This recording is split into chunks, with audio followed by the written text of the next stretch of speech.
Close your eyes and imagine this.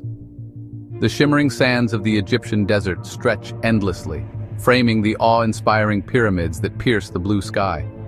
For centuries, these structures have stood as timeless symbols of human achievement. But the story we've been told about how they were built, it's a lie.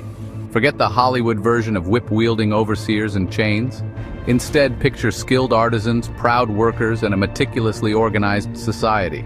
Yes, the pyramids of ancient Egypt weren't built on the backs of slaves. They were built by a proud workforce that left behind evidence of their lives, dreams, and even jokes. Welcome to Infinitia Verity, the channel where history comes alive. In today's episode, we're pulling back the veil on one of history's most misunderstood civilizations.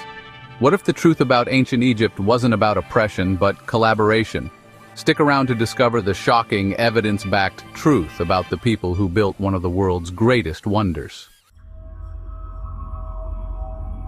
For centuries, we've been fed the idea that the Great Pyramids of Giza were built by an army of slaves. This misconception isn't just a mistake, it's a distortion of history. How did it begin? It can largely be traced back to Greek historian Herodotus, often called the father of history.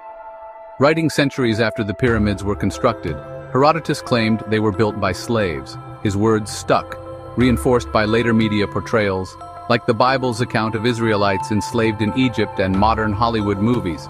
But here's the surprising truth. Archaeological evidence completely contradicts this narrative. In the 1990s, archaeologists discovered workers' tombs near the pyramids at Giza. These were not the graves of slaves, these were honored burial sites for the very people who built the pyramids. Workers were provided with food, beer, and even medical care. If you were injured on the job, you weren't discarded, you were treated and respected as part of a vital workforce. Think about it. Would a society that relied on slave labor treat its laborers with such dignity? This evidence tells a compelling story. The people who built the pyramids weren't enslaved, they were proud Egyptians, working on projects that connected them to their gods and their culture. Building the pyramids wasn't a chaotic free-for-all, it was a masterpiece of organization. The entire workforce operated like a finely tuned machine, showcasing incredible social engineering and logistical planning. Here's how they did it.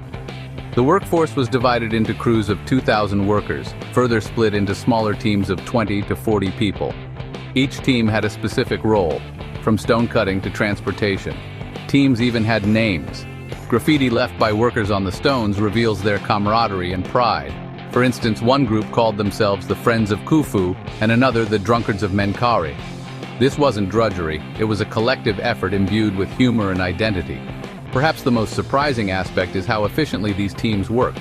Modern experiments have shown that using sledges and water to lubricate the sand, teams of workers could move the enormous limestone blocks with relative ease. This demonstrates that the Egyptians were not just laborers, they were engineers, inventors, and problem solvers. Fun fact. A recent study suggests that the pyramid's construction involved ramps, not just at ground level, but potentially spiraling around the structures. This was 3,000 years before modern cranes were invented. Here's a fascinating twist. Many of the people who worked on the pyramids weren't full-time builders. During the annual flooding of the Nile, when farming was impossible, farmers and villagers from across Egypt joined pyramid construction crews. Why? It wasn't forced labor. It was an opportunity to earn food, beer, and prestige. Workers were given rations of bread, onions, and beer up to 4 liters a day. The beer wasn't just a drink, it was packed with calories, making it both hydration and sustenance. The sense of community among these workers was palpable. Living in purpose-built villages near the construction sites, they formed a temporary society, complete with bakeries, breweries, and medical facilities. The evidence paints a picture of a society that valued cooperation. These workers didn't just contribute to Egypt's economy, they helped build its legacy. The construction of Egypt's monuments wasn't just about brute force. Behind the scenes were highly skilled artisans and craftsmen who ensured the pyramids were not just functional, but breathtakingly beautiful. Scribes and architects meticulously planned the structures, aligning them with celestial bodies like the stars of Orion's belt. This precision required mathematical genius far ahead of its time. Artists decorated tombs and temples with vivid scenes of daily life, mythological tales, and intricate hieroglyphs. These artisans weren't anonymous. They often signed their work or included self-portraits in murals. And here's a detail that will surprise you. The red and black ink used in tomb inscriptions was tested in modern labs, revealing it contained advanced chemical compounds that improved its durability. Even their paint technology was ahead of its time. Let's tackle the big question. If slavery wasn't the backbone of Egyptian construction, why does the myth persist? It's partly due to historical bias. Early Western archaeologists viewed ancient societies through a colonial lens, assuming large-scale construction must have relied on oppression. However, modern archaeology tells a different story. Slavery in ancient Egypt did exist, but it was vastly different from the chattel slavery of later periods. Most Egyptian slaves were prisoners of war or debtors, and their roles were often domestic or administrative, not labor-intensive. The workers' village discovered near Giza includes evidence of feasts, celebrations, and organized labor systems. These were free people contributing to their nation's greatest achievements, not slaves suffering under brutal conditions. You might be wondering, why does it matter if we rethink how the pyramids were built? Here's why: it changes how we see ancient Egypt. Instead of a civilization defined by oppression, we see a society defined by ingenuity, collaboration, and shared purpose. It challenges stereotypes about human potential. If a society 4,500 years ago could achieve such marvels without modern machinery, what does that say about our potential today? And here's a thought to leave you with.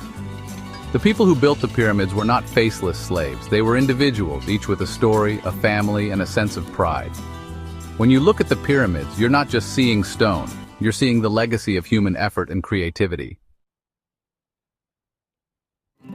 The Great Pyramids are more than architectural wonders. They're a testament to what humanity can achieve through ingenuity, organization, and unity.